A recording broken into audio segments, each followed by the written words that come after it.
ফ্যামিলির দিকে চাপ, বউয়ের দিকে চাপ, সন্তানের দিকে চাপ, মানে শান্তিই নেই। যারা গ্রামে থাকে তাদেরকে গ্রামের চাচাতো ভাই বলা হয় না, যারা পারে না বাল পালাইতে কিন্তু উঠে যায় তাল গাছে তাদেরকে গ্রামের চাচাতো ভাই বলা হয়। এটাই বাস্তব। অথচ গ্রামের অনেকেই কন্টেন্ট বানায়। আসলে সমস্যা গ্রামে না, সমস্যা হচ্ছে মস্তিষ্কে। এই সমাজে অনেকেই আছে যারা দাড়ি রাখে সুলুমের জন্য।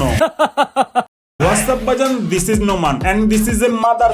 গ্রামের সহজ সরল সাদা মনের ধন এসব বলে মায়ের দোয়া এজেন্সি ওনাকে প্রমোট করছে। ফেস ভ্যালু ব্যবহার করে উড়াদুরা টাকা কামাইছে।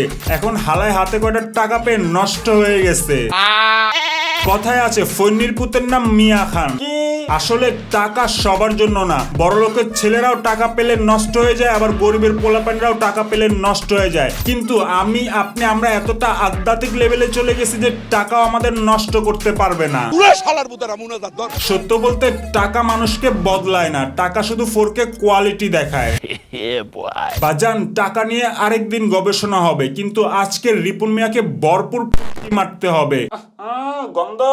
রিপুন মিয়ার আগে কিছুই ছিল না, তখন উনি ছিল গ্রামের সহজ সরল ছেলে। এখন এই সহজ সরল ট্যাগ ব্যবহার করে 2টা ব্যান্ড রিল, 4টা প্রোগ্রাম আর সাথে কিছু ফলোয়ার্স নিয়ে উনি সেলিব্রিটি হয়ে গেছে। এটাই বাস্তব। কিন্তু ফলোয়ার্স বাড়লেই কারো চরিত্র আপডেট হয় না, আপডেট হয় অহংকারের, আপডেট হয় মানুষ রূপে থাকা সে পশু। এই হালায় নিজের বাবা মাকে অস্বীকার করলো, তারপর আবার বউ বাচ্চাকে অস্বীকার করলো, আর এখন তো পুরো মেয়ে নিয়েই কট। কেমন হয় যদি জানতে পারেন ভিউজ কামানোর জন্য পুরোটাই সাজানো নাটক।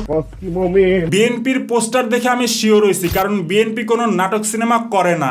মানে বাজান, সুখে থাকলে ভূতে কিলায়, কিন্তু রিপুন মিয়া ভূত কিলায় আর সুখ পায়। আর একটা মানুষ তখনই এমন কাজ করে যখন তার মধ্যে পারিবারিক জ্ঞান থাকে না, সামাজিক জ্ঞান থাকে না, বিবেক বুদ্ধি সহ বোধ জ্ঞান থাকে না, আর এদেরকে আমরা বলি মূর্খ।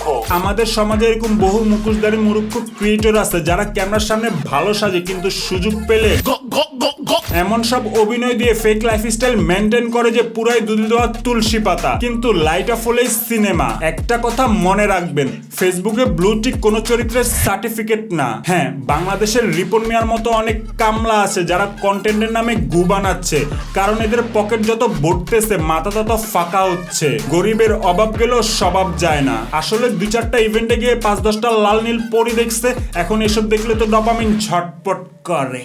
বাংলাদেশের ডানে বামে অনেকেই আছে যাদের অল্প বয়সী মেয়ে দেখলে কুতকুতানি উঠে।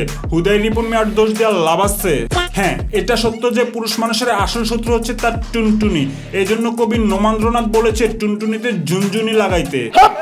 নীরবে থাকলে যদি আবেগ জাগে তাহলে আওয়াজ হলে বিবেক জাগবে, কেননা বাঙালি আবেগ দেখলে কাইত হয়ে পড়ে। আর এই জন্যই দেশের জনসংখ্যার এই অবস্থা। আর লাইট অফ করছে কে রে? সুখ, কষ্ট, দুঃখ এগুলি থাকেই মানুষের জীবনে, অস্বাভাবিকের কিছু না, এগুলি কিন্তু থাকেই।